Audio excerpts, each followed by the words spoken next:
Bonjour et bienvenue sur cette vidéo qui vous présente donc le signe d'une fonction. Alors pour ce faire, on va faire donc par lecture graphique l'étude du signe d'une fonction. Donc on a placé donc sur une courbe que vous avez ici qui représente une fonction f, donc un point m, donc de coordonnées x f de x, où x varie. Voilà, donc on fera déplacer le point m de gauche vers la droite pour étudier donc le signe de l'expression f de x.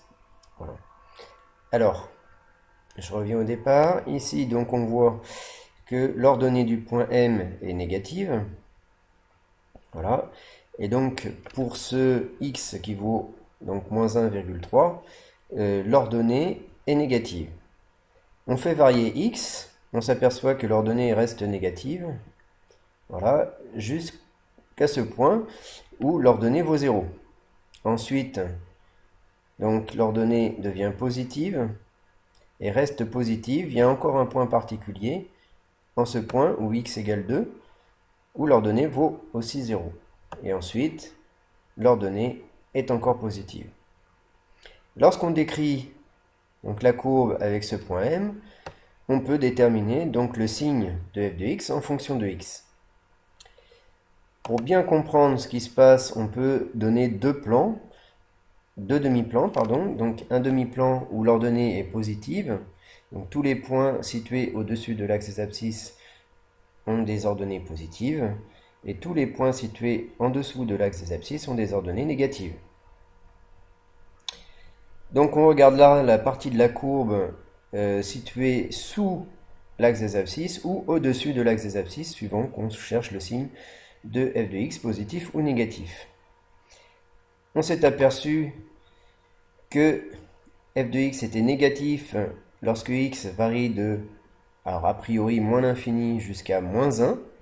En moins 1, l'ordonnée était nulle. Donc si je replace mon point M au point d'abscisse moins 1, on voit bien que l'ordonnée est nulle. Ensuite, l'ordonnée devient positive. On est dans le demi-plan supérieur, le demi-plan en rose. Voilà. En 2, l'ordonnée est nulle. Et ensuite, l'ordonnée reste positive. Donc pour x variant de moins 1 à 2, donc c'est positif. Et même de 2 à plus l'infini, en 2, ça vaut 0. Alors, on résume ce signe dans un tableau. Vous remarquerez que j'ai positionné les valeurs de x remarquées moins 1 et 2 en fonction de l'axe des abscisses que vous avez ici. Donc on a dit que lorsque x était inférieur à moins 1, l'ordonnée est négative.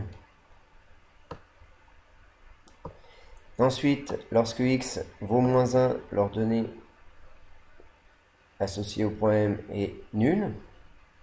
Lorsque x est compris entre moins 1 et 2, l'ordonnée est positive, strictement. En 2, elle s'annule. Et pour x supérieur à 2, l'ordonnée est positive.